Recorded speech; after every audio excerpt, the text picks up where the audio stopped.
اعوذ باللہ من الشیطان الرجیم، بسم اللہ الرحمن الرحیم۔ اللہ تبارک و تعالیٰ کے نام سے شروع جو بڑا مہربان نہایت رحم کرنے والا ہے۔ اللہ تبارک و تعالیٰ نے اپنے تمام تر انبیاء کرام کو بہت سارے معجزات سے نوازا، لیکن جب اللہ تبارک و تعالیٰ نے اپنے پیارے محبوب حضرت محمد صلی اللہ علیہ وآلہ وسلم کو اس دنیا میں جلوہ گر فرمایا تو ان کے ذات کو سراپا معجزہ بنا دیا، اور آپ صلی اللہ علیہ وآلہ وسلم کو ایسے ایسے معجزات عطا فرما گئے جن کا کوئی مثال نہیں ملتی۔ ان تمام تر معجزات میں سے واقعہ معراج حضور اکرم صلی اللہ علیہ وآلہ وسلم کا ایک ایسا معجزہ ہے جو تاریخ نبوت میں کسی کو نہیں عطا کیا گیا، اور اس معجزے کے اندر آپ صلی اللہ علیہ وآلہ وسلم کو ایسا سفر کروایا گیا کہ ایسا سفر کائنات میں کسی کو نہیں کروایا گیا۔ پیارے دوستو، آج کی اس ویڈیو میں ہم آپ کو بتائیں گے کہ واقعہ معراج کیا ہے اور واقعہ معراج کیوں پیش آیا، اور حضور اکرم صلی اللہ علیہ وآلہ وسلم کو معراج کیوں کروائی گئی، اور معراج کا سفر حضور اکرم صلی اللہ علیہ وآلہ وسلم نے کتنے وقت میں کیا، اور اس سفر کے دوران حضور اکرم صلی اللہ علیہ وآلہ وسلم کہاں کہاں تشریف لے گئے، اور پھر حضور اکرم صلی اللہ علیہ وآلہ وسلم نے اللہ تبارک و تعالیٰ کی پاک ذات کا دیدار کیسے کیا، اور اللہ تبارک و تعالیٰ کو کس طرح دیکھا، اور اللہ تبارک و تعالیٰ نے اپنے محبوب کو اس ملاقات کے اندر کون سا تحفہ عطا فرمایا۔ پیارے دوستو، ان تمام تر سوالات کے جوابات قرآن و حدیث کی روشنی میں آج کی اس ویڈیو میں ہم آپ کو بتائیں گے، لہذا آپ سے گزارش ہے کہ ہماری اس ویڈیو کو اینڈ تک ضرور دیکھیے گا۔ پیارے دوستو، یہ نبوت کا 11واں سال تھا، جس سال کے اندر حضور اکرم صلی اللہ علیہ وآلہ وسلم کو بہت ساری تکالیف کا سامنا کرنا پڑا، اور اس سال کے اندر آپ صلی اللہ علیہ وآلہ وسلم کے چچا حضرت ابو طالب بھی انتقال فرما چکے تھے، اور آپ صلی اللہ علیہ وآلہ وسلم کی زوجہ محترمہ حضرت خدیجہ الکبریٰ رضی اللہ تعالیٰ عنہا بھی انتقال فرما چکی تھیں۔ ان کے انتقال کے بعد آپ صلی اللہ علیہ وآلہ وسلم غمزدہ رہنے لگے، اور پھر طائف کے اندر آپ صلی اللہ علیہ وآلہ وسلم پر ظلم کے پہاڑ گرائے گئے، اور آپ کو طرح طرح کی تکلیفیں دی گئیں۔ ان تمام تکالیف کا آپ صلی اللہ علیہ وسلم نے بہت گہرا اثر لگایا، اور آپ صلی اللہ علیہ وسلم پریشان رہنے لگے۔ جب اللہ تبارک و تعالیٰ نے اپنے پیارے حبیب حضرت محمد صلی اللہ علیہ وسلم کو اس طرح پریشان دیکھا تو اللہ تبارک و تعالیٰ نے اپنے پیارے محبوب حضرت محمد صلی اللہ علیہ وسلم کی زندگی میں خوشیاں لانے کا ارادہ فرمایا، تو اللہ تبارک و تعالیٰ نے اپنے پیارے محبوب حضرت محمد صلی اللہ علیہ وسلم سے ملاقات کرنے کا ارادہ فرمایا۔ چنانچہ مدینہ ہجرت سے 1 سال پہلے اور نبوت کے 11ویں سال 27 رجب المرجب کی رات کو حضور اکرم صلی اللہ علیہ وآلہ وسلم حضرت ام ہانی رضی اللہ عنہا کے گھر میں آرام فرما رہے تھے، اور ادھر حضرت جبرائیل علیہ السلام چند فرشتوں کے ہمراہ زمین پر تشریف لائے۔ دیکھتے ہی دیکھتے کمرے کی چھت پھٹی، اور حضرت جبرائیل علیہ السلام حضور اکرم صلی اللہ علیہ وآلہ وسلم کی خدمت میں پیش ہو گئے۔ جب حضرت جبرائیل علیہ السلام حضور اکرم صلی اللہ علیہ وسلم کے کمرے میں داخل ہوئے تو آپ صلی اللہ علیہ وآلہ وسلم آرام فرما رہے تھے۔ آپ صلی اللہ علیہ وسلم کو جگانے کے لیے حضرت جبرائیل علیہ السلام نے اپنے کافوری ہونٹوں سے حضور اکرم صلی اللہ علیہ وآلہ وسلم کے قدموں پر بوسہ دیا تو آپ صلی اللہ علیہ وآلہ وسلم بیدار ہو گئے۔ اس کے بعد آپ صلی اللہ علیہ وآلہ وسلم کو مسجد حرام میں لایا گیا، اور وہاں پر آپ کو لٹا دیا گیا۔ اس وقت آپ صلی اللہ علیہ وآلہ وسلم کے سینہ مبارک کو کھولا گیا اور شق صدر کیا گیا۔ آپ صلی اللہ علیہ وسلم کے سینہ مبارک کو کھول کر آب زمزم سے دھویا گیا، اور آپ کو ایمان حکمت کے نور سے بھر دیا گیا۔ روایات میں آتا ہے کہ آپ صلی اللہ علیہ وسلم کا یہ شق صدر چوتھی مرتبہ حضور اکرم صلی اللہ علیہ وسلم کے سینہ مبارک کو اس وجہ سے کھولا گیا تاکہ آپ صلی اللہ علیہ وآلہ وسلم کے سینے کو ایمان اور حکمت کے نور سے بھر دیا جائے، اور آپ صلی اللہ علیہ وآلہ وسلم کے دل میں اتنی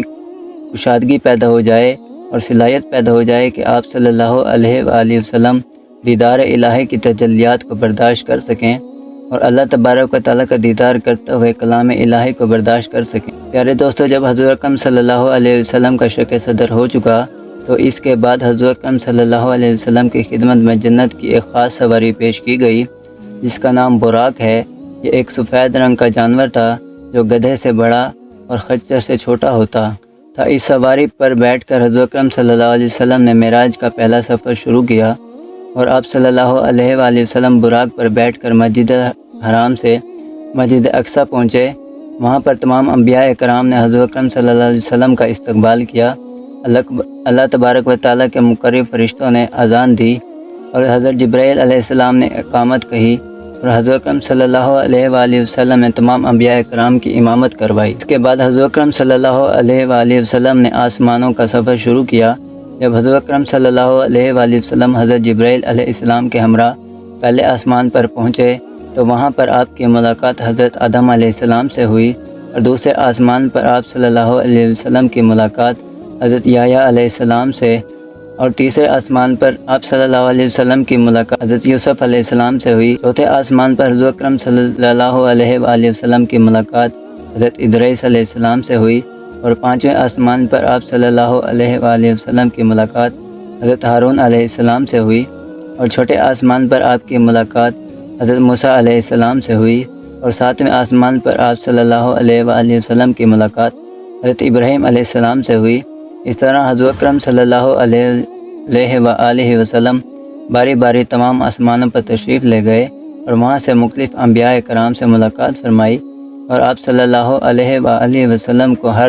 جب حضرت جبرائیل علیہ السلام تہا پہنچے تو وہاں پر آپ رک۔ جب حضرت جبرائیل علیہ السلام سدرۃ منتہا تک پہنچے تو حضرت اکرم صلی اللہ علیہ وآلہ وسلم کی بارگاہ میں عرض کرنے لگے کہ یا رسول اللہ صلی اللہ علیہ وآلہ وسلم، میری حد یہاں تک تھی، میں اس سے آگے نہیں جا سکتا، اگر میں ایک قدم بھی آگے بڑھاتا ہوں تو میرے یہ پر جل جائیں گے۔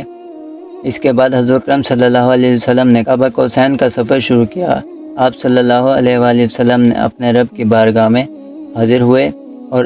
قرب الہی کے اس مقام پر پہنچے جہاں پر کوئی بھی نہ پہنچ سکا۔ اس طرح اللہ تبارک و تعالیٰ کی بارگاہ میں پہنچنے کے بعد حضرت اکرم صلی اللہ علیہ وآلہ وسلم پر خاص فضل و کرم ہوا، اور آپ صلی اللہ علیہ وآلہ وسلم نے اپنے سر کی آنکھوں سے اپنے پیارے رب اللہ تبارک و تعالیٰ کی ذات کا دیدار کیا، اور اللہ تبارک و تعالیٰ کی پاک ذات سے ہم کلامی کا شرف حاصل ہوا۔ اللہ تبارک و تعالیٰ نے اپنے پیارے میں حبیب حضرت اکرم صلی اللہ علیہ وآلہ وسلم کو بہت سارے انعامات سے نوازا، اور آپ صلی اللہ علیہ وآلہ وسلم کو 50 نمازوں کا تحفہ بھی عطا فرمایا، جو کہ بعد میں کم ہو کر 5 نمازیں رہ گئیں، اور شب معراج کی رات حضرت محمد صلی اللہ علیہ وسلم کو جہنم کی سیر کروائی گئی۔ پیارے دوستو، اس سفر کے بعد حضرت اکرم صلی اللہ علیہ وآلہ وسلم دوبارہ دنیا میں تشریف لائے۔ اس سفر کے دوران حضرت اکرم صلی اللہ علیہ وآلہ وسلم نے 5 سواریوں کا استعمال فرمایا اور 5 سواریوں پر سفر فرمایا۔ مسجد حرام سے مسجد المقدس تک حضرت اکرم صلی اللہ علیہ وسلم نے براق پر سفر فرمایا، اور بیت المقدس سے پہلے آسمان تک حضرت اکرم صلی اللہ علیہ وآلہ وسلم نے نور کی سیڑھیوں کے ذریعے سفر فرمایا، اور پھر پہلے آسمان سے لے کر 7ویں آسمان تک فرشتوں کے بازوں پر سفر فرمایا،